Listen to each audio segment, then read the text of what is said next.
You don't just mistakenly become great at something. You probably at one time or another believe that you can be great at that. And then you work to get great at that, and you reach that greatness. This is the West, where living life is a test. The quest is to be the best, a cut up of all the rest, yes. So who's on in it for the war story? Combat, boom, bap, two straps, click, clack, bring it back. All of the above, Dazzie D, Don Dub, West Wit It, yeah, we with it. Show the coast love with it, get it. Sit back, sip and blow, this not your ordinary show. We dig deep into the music, it's a science, how we do it. How we about to teach the class, future, present, and the past. Make it last, hit a smash to our success, raise your glass. So let's begin, it started off with a win to fans, family, and friends. That's how we get it. West Wit It.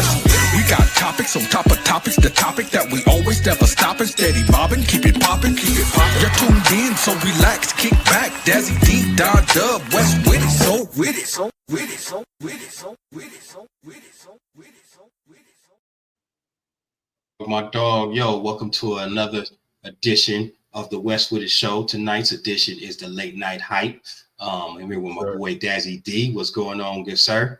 Man, West Wit It, young loved one. How you doing, Brody? I'm good, man. Just pushing through, man. You know, as we get into these months of the summer, it's a beautiful time because of the weather out here. Yes, then, you know, you got kids, you know, dudes graduating, promotions, and you know, final ceremonies and things of that nature still popping up. You got to, you know, you got to be present. You know, I pride myself in being an active, present father, man. That's I know you do too. So yes, we're trying to balance this thing we love called hip hop, media, production, and rapping, and family, and it's kind of like all commingled together. And you just got to continue to balance it. So that's what I've been on lately, man. But God is good, brother. God is good. Been a lot going on those last couple of days since we chopped it up last, man. I'm excited to get into these topics, dog. Yes, sir. The first one I want to tackle is let's just get this out the way, man. Have you been keeping up with this Diddy case? Who? The Diddy case. Yeah, kind of, yeah, kind of, yeah. And you consider Kid Cudi hip hop? He started. You already know where I'm going. He started off hip hop, homie, but you know, yeah, he went pop after that, bro. He went. All right. So, how you feel about your man taking the stand, bro? And you know, in the things that he said, I kind of felt like what happened, just based off his testimony. We wasn't there, we don't know, but based off what he said today on the stand, I just kind of felt like he could have handled that with Diddy himself. That's just my opinion. I don't know how you feel about it. I mean, man, you know, here's the thing, bro. It gotta be in you, not on you, homie. You know what I'm saying? Dog. So if you ain't a real one from the start, homie, you ain't gonna be a real one in the end, bro. I hear that part. You know what I'm saying? So for him to, you know, get up there, man. Cause see, here's the thing, bro. It's not just him too. It's that broad too, bro. That female. What's the female that used to be in Danity Kane? You talking about the one that just testified the other day? Yeah, homie. You could tell she was waiting to get on the hot seat, homie. So she can spew. You know what I'm saying? Like, you know, so everybody that got problems with Diddy, they taking that stand, homie. So it is. Yeah, the ones that was intimidated or kind of looked at it, couldn't deal with his personality, and maybe they felt like it was a fear thing. They gonna be the ones to jump and take this opportunity to kind of beat him down. Now I'm not saying that he's not, you know, he's not guilty of anything or he didn't do anything wrong. That's not my position. My position is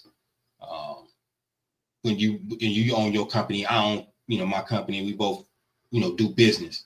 And when you think about the scenario, mind you, he's worth $1 billion net worth or whatever, right? There's different type of resources you have. And when you begin to use that resource to enact your employees for your personal amusement or whatever, that's when things get tricky. You know what I'm saying? Yes, and we've seen the demise of other leaders, even though I don't agree with the RICO piece yet. I haven't heard enough just from the stuff that I've read I feel like they overcharged him just to get him locked in. You see, he can't get no bail. You know, it ain't no movement for him, right? And that's because of the RICO, the charges that they slapped on him was so grand. You know, he offered them $50 million and they was like, no, right? Now, if it had just been prostitution or pimping and panning or some dope, he probably could have walked on a bail and came back and fought that on the outside, right? but because he got this RICO hanging over his head, where they trying to they're trying to allege that he used his organization's money and finances and infrastructure, meaning the employees, because when you're an employee, you consider infrastructure at that point from the organization to commit illegal acts. So that's why they keep trying to tie in them having to go get drugs or them using cash to go to the store to get the baby oil and all this other stuff, right? Because if I'm an employee and I'm working for you, there's certain things that I can't do for you. I'm off the clock, but I'm on the clock. Oh, you can't contact me to go to the store for you, nigga. I just can't. It don't go that way, right? Yeah. So I see how they find like a little loophole in that and try to slap him with the RICO, which makes what he's facing more long term. You know, we talking 50, 60 years to life for some of these charges that if he found guilty, he ain't gonna see the light of day again, right? Yeah. So some of that is kind of like gray area, Fed work, but then so far it ain't been nothing about him buying drugs. It's all been all like sexual activity. So like, is that a crime? Yeah, that like part what you do in your bedroom with your girl under consensual, you and her doing y'all fetish thing. That can't be a crime. Yeah, exactly, bro. You know what I'm saying? I mean, so I ain't heard no big listen to some of them texts, right? Those texts was cold texts. Hey, homie, she was all on board. She was on board. Couldn't wait to get to it. I'm ready for the FO. Oh, what? You know what I'm saying? Like, oh, you you ready to go? Some of this is kind of looking like, you know what I'm saying? I heard he got 8 lawyers. I heard he got the lawyer that just helped Young Thug down there in Atlanta with his state RICO. And where he got the 13 years probation, and he kind of, I don't want to say he walked, but he didn't have to do no major prison time. So that same dude is on staff up here with Diddy. So we'll see how it goes for the brother. And hopefully this is a wake up call. I didn't know I never knew he had a drug problem. Like, it's clear he got a drug problem. He need to kick the dope, because when he get on the dope, you get different. So it may be time to get away from that. You know what I'm saying? Because if you can't control yourself and you getting into some wild stuff, then you might need to back up off that. Yeah, that part. I was just kind of shocked by Kid Cudi taking a stand like he did today. And I had a discussion with some other folks, and they was just like, he was never hip hop. And so that's what I'm saying. He was never hip hop, so he wouldn't hit the stand like that. Yeah. That first project was hip hop. After that, bro, he went left. You know what I'm saying? So, So I don't know if he almost like a Post Malone in my mind. You came out with the rap, and then once the rap got hot, you switched lanes to what you really wanted to do. Not mad at it. I mean, didn't he come out? Didn't he come out one time in a wedding dress or something? Yeah, he did all of that already, bro. So it's like I never looked at him as hip hop. You know what I'm saying? Yeah, that ain't hip hop, bro. It's like you can't question why he taking a stand now. He ain't the street dude. Yeah, it's just clear. Yeah. The next thing that I'm excited to talk about, man, is this Joey Badass and this versus. I might as well just say the West Coast, because it's about 20 artists in rap or made disc records against dude since he came out. With that first song where he was saying too much West Coast dick licking. Then it kind of died. Ray Vaughn responded. It kind of died down, and then he did a Red Bull cipher. With Absol and Big Sean, and his verse to me was like that was a moment for him, right? And that kind of reignited it, brought it back to the fruition. So you had Ray Vaughn, Daylight, I don't know, it's about 20 Eastside K-Boy, Curtis King. I mean, they was just throwing records at this cat. I'm gonna set this up. So check this out. The narrative was this. During the battle or during these records, I want to say melee, because it really wasn't a battle. I feel like the battle got to be like 1-2 cats, maybe a crew. But the way the records was coming too fast, it was hard to keep up. It just wasn't between one artist and another with one consistent narrative. So I don't want to I think battle was. I don't want to conflate that term in a traditional hip hop sense, right? Kumo D, Nas, and Jay-Z. I mean, these are battles. You know what I'm saying? This is a melee. I loved it, but it was a melee. it's like the homies pack somebody out. You know what I'm saying? And you know how when the homies pack somebody else, sometimes it's too many homies trying to hit him, and can't nobody get a good hit because there's too many dudes trying to rush one dude. Too many, yeah. That's what this felt like to me. It's like we couldn't get a good one in, even if some dope records, but we couldn't get one to stick because it was too many homies trying to throw their rocks, get one off.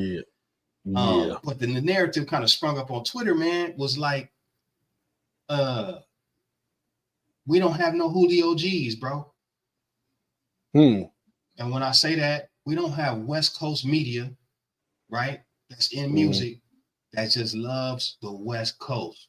And what I mean by that is when we ride and you see the homies getting off, you can say it's biased, but that left coast support where it's just West Coast, it's just homegrown, it's everybody over here rocking. We supporting the records as they come out and they dope. It seems like what we got now is people that's from here that are left center, like they left coast sympathizers, but they stay in the center and they just wholeheartedly love rap and they show love to whoever's doing it on both sides. And so that created a narrative to certain people being biased, or certain people should be biased to the West Coast. And the people that they were talking about took issue with that. Whereas I don't think Julio G would have had a problem if you said, man, you're supposed to be riding with us. Julio G would have rolled with us. I mean, the show was called West Side Radio. Do you think that hurts us in terms of, because I know like Hot 97, regardless if it's a Jay-Z record or a Cameron record, and it may not be the hottest record, but Hot 97 gonna blow that thing up, and Flex gonna drop a bomb on it, and they're gonna be screaming, and it's gonna be New York hype, right? Where's that for the West Coast? We don't have it, bro. We don't have it, man. It goes back to what we talked about a couple episodes ago, man. Like we're like the West Coast, homie, and I love us. I love us, homie. I'm one of the most West EMCs ever.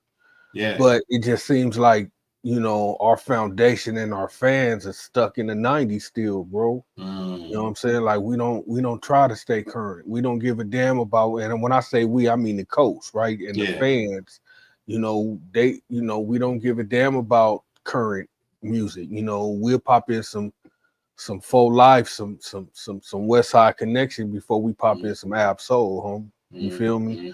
We'll pop in some some CMW before we pop in some hippies. You feel me? Sure. And that's hurt us, bro. And there's no relevant communication. There's no relevant, media force. Like, right now, only thing we got is what?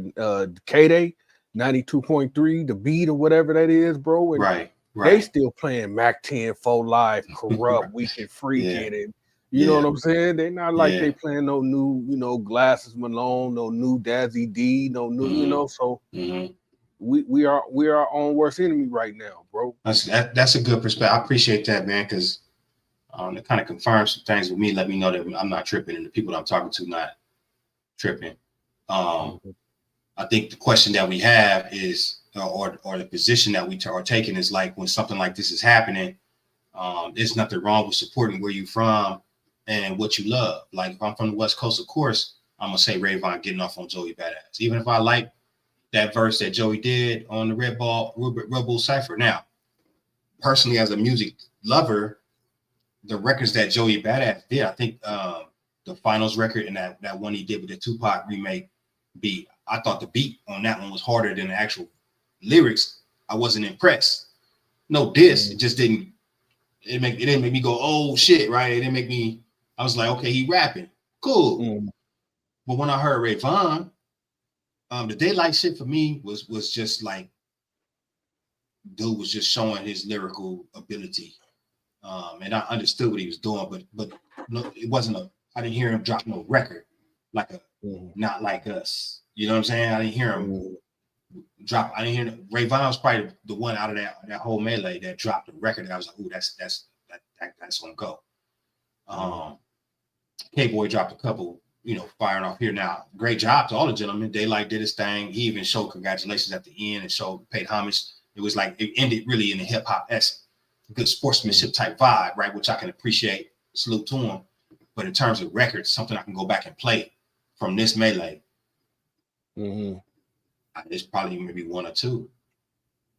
Yeah, well, you know, too, you gotta understand the players in the game right now too. Like them dudes is like lyricists. Them dudes is, you know, them dudes is backpack, nothing but pure lyrics, you know, and you know, at that point, it's not even about beats and songs. It's just about getting on the mic and spitting, rapping, homie. You know what I'm saying? So that wasn't gonna go well over with the mainstream crowd anyway, right? Right. So would you say this is probably like one of the purest hip hop battles in a long time? Yeah, I think so. Well, I think so. I think so, but I think it's different because it was still a, you know, it was more like a battle of wits more than it was an actual battle. You know what I'm saying? Because it was still friendship involved, and it was still, you know, that type of camaraderie, even though you know they was sitting out diss tracks. It wasn't like, you know, okay, I'm finna take your head off type. You know, if we friends at the end, if we ain't friends at the end, so be it. But I'm finna take your head off with this pen. It wasn't that, homie. It was like, oh yeah, what you said is dope. Now let me say something dope. Oh yeah, what you said was dope. You know what I'm saying? That kind of felt weird to me. I was like, okay. You know. So one of the homies was calling that internet rappers, like they was just rapping the rap, like rapidy rap. Like, you know, that's what I mean, bro. Like lyrics, like, you know, and I respect it, but it's dope. Am I gonna play it? And you know, if you know my wife in the car, am I gonna be like, hey baby, check this out? You know, check out this daylight. I ain't finna do all that, homie, because it's not one of those. You feel me? Right. Got you. I got you. So the narrative now is that Joey Badass won. I mean, from what I heard, bro, I think I you know, I like his get down, bro. I like his get down, but I also like the brother too from LA. What's his name again? Rayvon. Yeah, I like Rayvon got off. Yeah, I thought he showed, you know, he showed his ability. So I think he got a bright future. And he coming off a dope tape. He dropped a tape 2 weeks before all this happened that he was still marketing and promoting. So the tape was dope. Played it from the back, no skips. See, that's what I'm saying. Goes into that. Yeah, he's a dope artist, man. He's got a bright future. Yeah. What you think about your boy Chris Brown? You heard about Chris Brown? Yeah, man, that's that. You know, I don't know, man. You know, Chris Brown always been one of them dudes though that, you know, he a high head. He, you know, a high head, or he man. Want to look at it. Yeah, he with the business. You know what I'm saying? So. It's hard, man. You know, if you feel disrespected, but I think you still need a little something, you know, because you can't do that overseas, man. Because that ain't the same, bro. They hit that boy with a $7 million bill, man. Yeah, they don't hit the same overseas, bro. It's different. Well, I didn't know that he did that with the bottle in the club in 2023 and left the country before they could get their hands on him. Yeah. Right? So when he touched back down, they're like, "Oh, he back in town. Get off that." They go and hit him up. And so maybe that's the reason for the high bills. It's like, you gotta wait last time, but you ain't gonna wait this time. We're gonna make sure you come back and see these judges. I heard the same. You know, $700,000. You know what I'm saying? Yeah. So, but he should have the bread for that though, right? I think he cashed out because he trying to do a tour. He has a world tour that he's on, so he didn't want that to delay his tour. So the headline was that he's going to be able to continue the tour because he was able to bail out. So I'm sure he was able to take care of that. Yeah. You gotta be more careful though, man. For sure. You gotta move smarter, man. You was telling me, man, and I'm excited to get into it. You did some updates over there, good sir. What you discovering, man? What's happening on the production front? Oh man, I'm over here, bro. I mean, you know, one thing about our show that I love, bro, is real, right? We don't just talk the talk, right? We walk the walk too. So, you know, that conversation we had about AI and how it's hurting situations, man, I actually used it for strength, bro. So I've been dealing with a lot of AI type you know, music apps, man, not to let it do work for me, but to you know, help me figure some things out. You feel me? Like it's a difference, bro. Like I just updated I just updated Studio One to 7, right? The newest update. Yeah. And they got this thing now where it integrates with Splice. And it's so cold, homie, that you could like start like one melody, right? Like you could just create one melody and then drag that over to this little box, homie, and it'll go to Splice, and Splice will listen to whatever you made and go and give you a list of just sounds, just melodies. These will go with what you just made, right? Really? Wow. Yeah. And I'm like, that's cheating to me. Like that's to me, that's like, yeah. So what I did was, man, I went the other way. I went the route where I'm going, okay, here's a melody I did. Now all I need you to do is just help me understand chord progressions, these chord progressions. Okay, now tell me what you think will fit inside these chord progressions, right? And I'll do the rest. I'll take it from there. So I'm dealing with AI a little differently right now, bro, but it's working for my benefit. It's coming out dope. Homie. That's one thing. That's one of the things I like. Always respected about you, bro. Is like you find a way to use things as a tool instead of letting it be a handicap, right? And I think that's what you're speaking to. Yeah. When you hit me with the baseline joint, I think that was the discovery that you was good, that the path you was going down at that time. Yeah. And the first clip that you sent me to once you figured everything out and sent me is night and day, right? But the structure on the first piece was still there. I could still see the vision, like, oh, okay. Once we do this now, okay, sonically it's going, and then once you did it, it came right together and it was in pocket and it was dope. So I think we're gonna have to double down on that because I think that's our response to the hype of AI, Suno and remixes and all this other jazz. Is like, yeah, that's cool, homie, right? But if you can't play a lick or if you don't know nothing about basic chord structure, check this method out. You know what I'm saying? Because I saw a plugin today that I might grab, like on the R&B side. Like I'm not a piano genius. I could put something together, right? But if I wanted to expand my skills on my chord structure, they got a plugin now where you hitting just the root key, and it gives you on the screen, it gives you the piano, all the scale, the full scale, like if you was playing it with both hands, right? And so it's that kind of thing, right? Where it's like, yeah, I could really go in and just use that to play R&B chords and make better R&B records, right? But I like the visual piece because now when I'm doing the root key, I'm seeing what's being actuated, and now I'm learning, right? Yeah. What's tying in those scales to those root chord keys, right? And so somebody like me, my goal would be to eventually come up off them training wheels. Now that I've been playing it this way, I understand what this root key does. Now I can incorporate another level of skills and chord structure, right? But if you don't push yourself in this current climate and possibly the next 5 to 10 years, you might find yourself on the outside.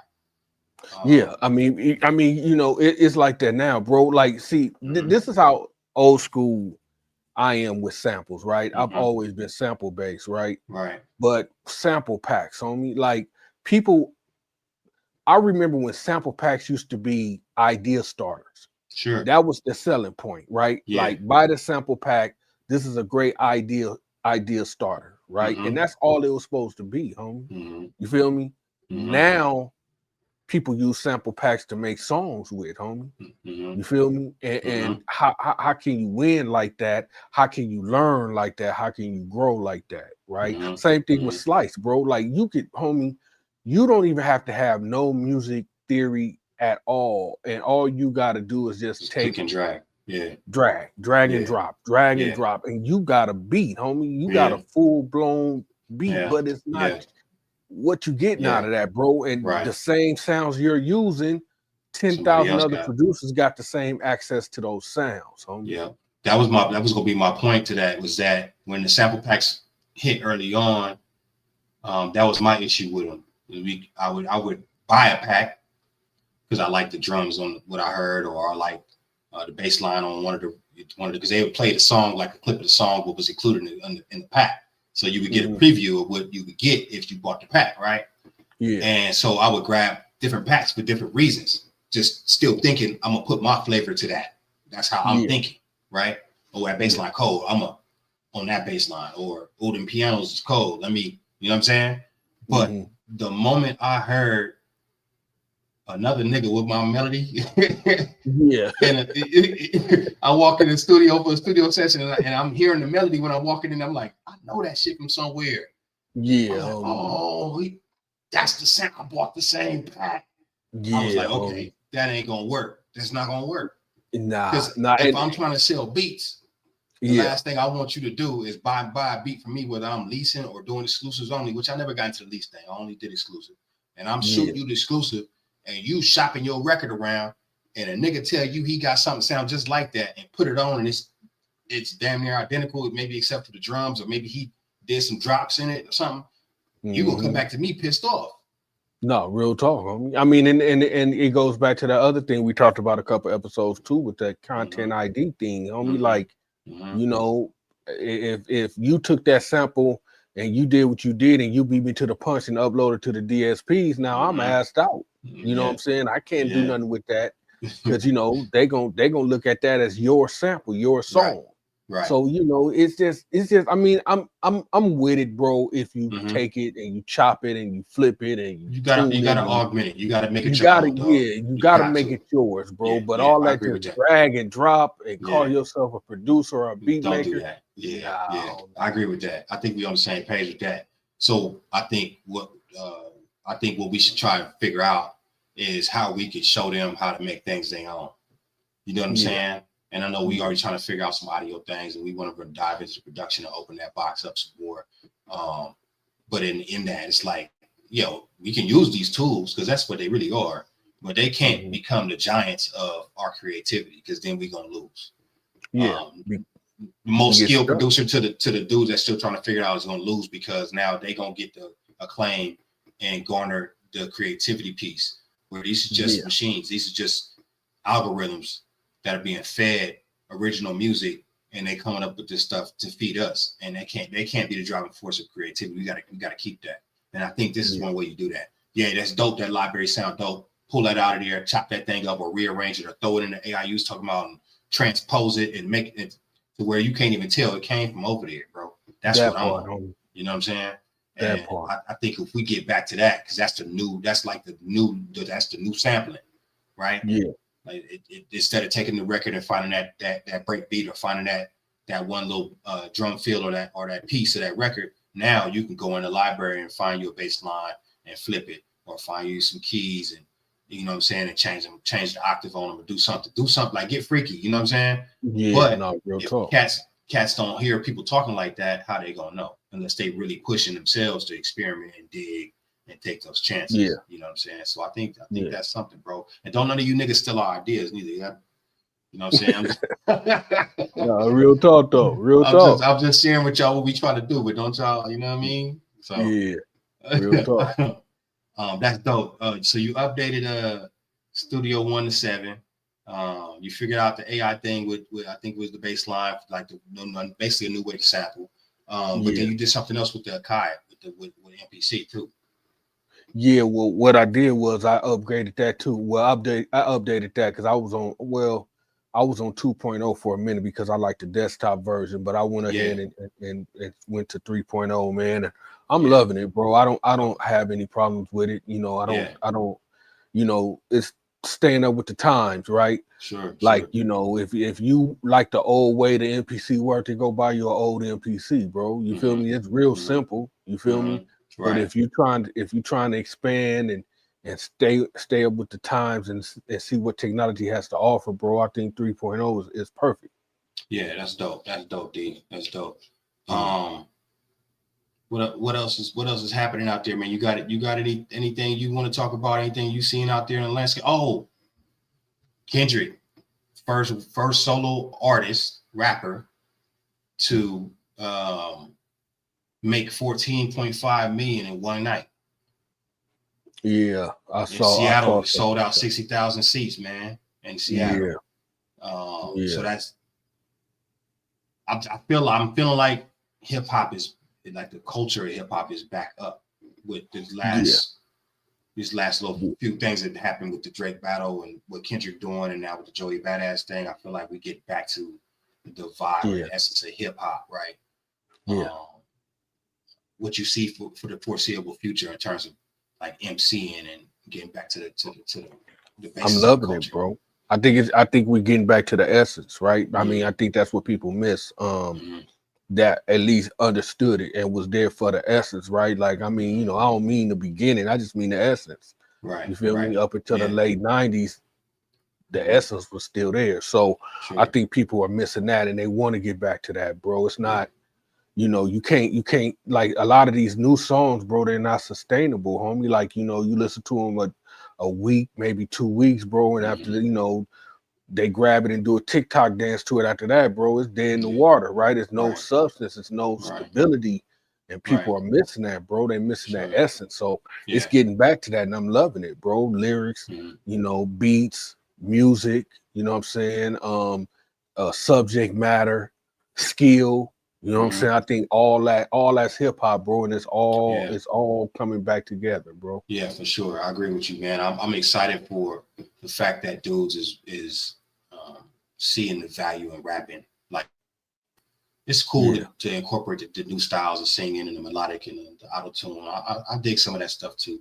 But I'm happy to see cats getting on the mic and you know, sharpening their sword and actually displaying their samurai. Yeah, and rapping on beat with that, rapping on beat and not trying to. This ain't drug culture no more. It ain't, you know what I mean? Like we MCing now. So you know, let's rap. Let's talk. You know what I'm saying? Yeah, I can rock with that, regardless of the generation. Hey, you know, and they tried to clown that for a minute too, like rapidy rap, all that rapidy rap. You know, man, let's play it out. No, it's not gonna play out, bro. Skills will never play out, homie. You can't, you know. Come on, man. It takes effort. It takes thought. It takes you really caring about the craft to sit back and say, "Oh, my pen. Oh, wait a minute. I can't say that word. You gotta figure out something. Too many syllables. I gotta. You know what I mean? I'm all the way with that because when I could tell when you really, you know what I'm saying? It's a vibe in there that it's too easy to get the lean rap and just be all beating like, you know, fuck it, I'm just gonna say whatever. I get that vibe. I understand the vibe, but everybody ain't in that. Everybody in that world. You know what I'm saying? Yeah. So I think this style and this energy is more universal, and that's why I'm happy about it. Yeah. I mean, because to me, I love rapidy rap. Like we was just talking about, like, you know, I wouldn't play my girl Daylight, but I'll listen to some Daylight, right? Sure, I respect it. You feel me? But homie, I just need the essence, like in the music, bro. Meaning subject matter. You know, rap on beat, like just things, bro. It's a criteria. For real hip hop, and you know, so long as you give me that, you ain't gotta be rapidy rap, homie. You ain't gotta, you know what I'm saying? But if you could stick with the essence, bro, if you could give me a dope beat, a dope flow, a dope message, a dope subject matter, and a dope hook, bro, I'm good. I'm locked in. I'm locked in, bro. And I hear you, but with the on beat thing, look, homie, if you find a new pocket, right? Or you got a cadence that just sits different. Think early E40, right? You know what I mean? Perfect it though. Like make it dope. Don't do it lazily. Like, oh, I'm just on some new shit. It's just like you could just tell you're just doing it just to be an asshole. It ain't like you doing it because you found a new science and you're trying to build it. People can tell. I hate to even go there, Dub, because a lot of cats just don't give a damn and they rap off beat, homie. I hear you. They don't care, bro. It's like, you know, and I hate that, homie. Like for real, bro. That's just like to me, a rapper that raps off beat, homie, is like a NASCAR driver that don't have a driver's license, bro. You see what I'm saying? It's a skill involved with it. Some things is just mandatory, homie. You feel me? Rapping on beat is mandatory. Rap on beat is one of them.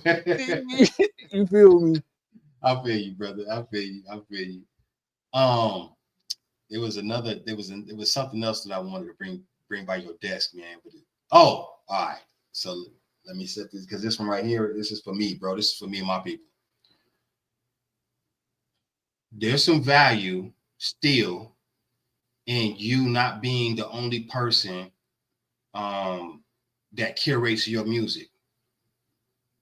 And what I mean by that is you got a lot of people that are creating in their homes, in their bedrooms now. They don't have to go to studios.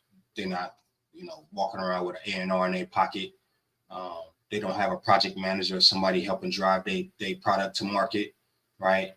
But I think one thing that I like about our relationships, we share the music, like what you think, when we build based off of, perspective, right?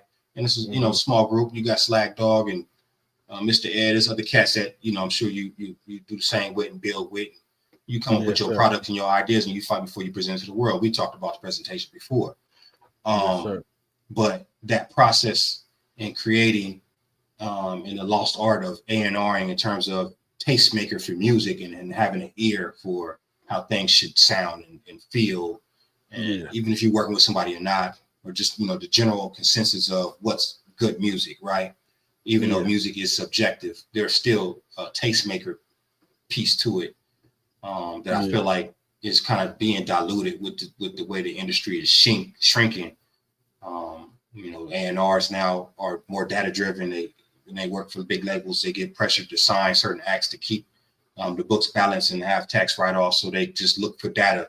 And when I say data, they on Instagram or TikTok seeing who's popular and who's consistent with posting, and maybe they recording, maybe they quality and everything, but this kid knows how to market himself. They'll sign that, bro. They'll sign that, right? Yeah. They won't have the budget or the infrastructure to develop it. They'll just tell them do ABC, and then we're gonna, put that out there. And we're gonna throw a bunch of money behind it, and we're gonna make it hot, right? Yeah. So the art of A&R in terms of, hey man, you need to learn how to rap while you on stage dancing, or you need to learn how to rap this song while you're performing, or I'm gonna train you how to answer questions in the media, or I'm gonna show you how to show up to the studio and prepare yourself to record 4 or 5 songs in a night, and it all sound like album material. Like these are things that you have to kind of like be shown and trained on or figure out if you're pushing yourself to do it, right? These are things that the traditional A&R would do when a new artist was signed. When they brought the artist into the label, they would show them how to handle all these things to curate, to turn them into the ultimate, most efficient artists, being an asset on the label that we could then monetize and we all make profit off of because we developed them and all these different skill sets to make him profitable as a product, right? Or a brand. Yeah. Excuse me. So there's value in having somebody that you trust with the ear that you can talk to about what you're creating to curate your product before you send it out. And I think. Yes, sir. Speaking of that, I want to shout out my team for that because I think I done accumulated a great team over the years, bro. Slag, like you said, Mr. Ed, my brother, Lazy Latino, man. I really got some cats, homie, that understand music. Like everybody that's on my squad, bro, we could talk about music from a philosophy level, right? From a scientific level, homie, and that's dope. So shout out to my team. I totally agree with what you're saying, bro. Yeah. So, and I'm glad you said that because I think it shows even at your level with your legacy, your discography, and the stuff that you've done most recently, how you still have a core team of people that help you, not because you can't do it, but just help to make sure that the quality stays consistent and that you're always pushing the creative envelope and you're always putting out music that's going to grab and connect, right? Whether it be just simple beat changes or snare change or, I like a few adds and scratches here. They ain't rewriting the whole book. These are just different perspectives. Once you get into something so tough, sometimes you might be locked in on something and you might miss a piece, right? And having that other set of ears or eyes come in and say, oh, what about this, D? When you do this, it really worked. And, oh, yeah, you're right, homie. You go back and, you know what I mean? And then now the record is complete because we had that 1 5-minute conversation and now we got a complete product and we're not leaving nothing on the table, man. And I just want artists, if you're hearing this, to think about that and figure that out for yourself early. Get you a DJ, get you a producer, stick with them, cultivate relationships. Don't just be shitting on dudes trying to get ahead. Like it's value and building and growing with these cats when you create. Couldn't have said it better myself, bro. Yeah. I just wanted to put that out there, man, because I think that's going to help us elevate hip hop if we get back to that. And if we can't wait on the labels, we can't hope that they do it differently or go back to what they was doing. We don't even want them to actually. Now we got this game in this sauce from doing these deals to them, and the deals with them for however long we've been doing deals with corporations. Now we understand how they was running. Now we need to take that game and make a small mini corporation for ourselves and run. Real talk. There's no need to go back. You understand what they do now. You've been over there, you've been behind that curtain, you had a deal, and you moved around certain rooms and departments. You see how they get out. Yeah, take that talk. To scale, get you a small team, and build you a mini corporation and push, man. Real talk, real talk. So yeah, that was my message. I don't know if you got a message, brother. If you want to echo something. My message is what we talked about earlier, man. Producers, artists, anybody that's dealing with creativity when it comes to music, man. Learn your craft. You can never stop learning. Like right now, bro, like look, updating my software has opened up so much for me, bro. Like, seeing how technology is now is dope. And you can use it to your advantage. The crazy part about technology now is that, you can use a cheat code by dragging in samples and making a beat just by dragging and dropping, but you can also learn easier now with technology, right? Like you said, you could pull up a scale, bro, and you can see the chord progressions. You can learn just from looking and going, okay, this is that. Let me put this puzzle with this puzzle and let me make it make sense. And before you know it, you done comprehended some music theory. You feel me? Right. So it's 100%. There. Just take the time, man. It's never too late to learn. That's my message. Yeah, that's a good message, man. I totally agree with you, man. Continue to push yourself. Continue to believe in your creativity and what the universe is giving you. Connect with like-minded individuals. Cultivate healthy relationships with them. And just be dope. It's really simple math, man. There ain't no extras. It's just really simple, really basic. But the final product is a beautiful thing, and I think that we're witnessing some of that magic come back, and that makes me happy for hip hop, man. But with that said, I'm your boy Don Doug. That's my man Dazzie D. And this is Late Night Hype, man. This is a special edition. Y'all let us know if y'all enjoyed this Late Night Hype, man. We got a little different vibe. We're gonna start highlighting more production and more music production and audio stuff on that side. We wanted to serve y'all up and give y'all some more content to digest, man. But thank you for tapping in. Thank you for subscribing. Of course, like, comment, share it, tell your folks. And this is West Wit It.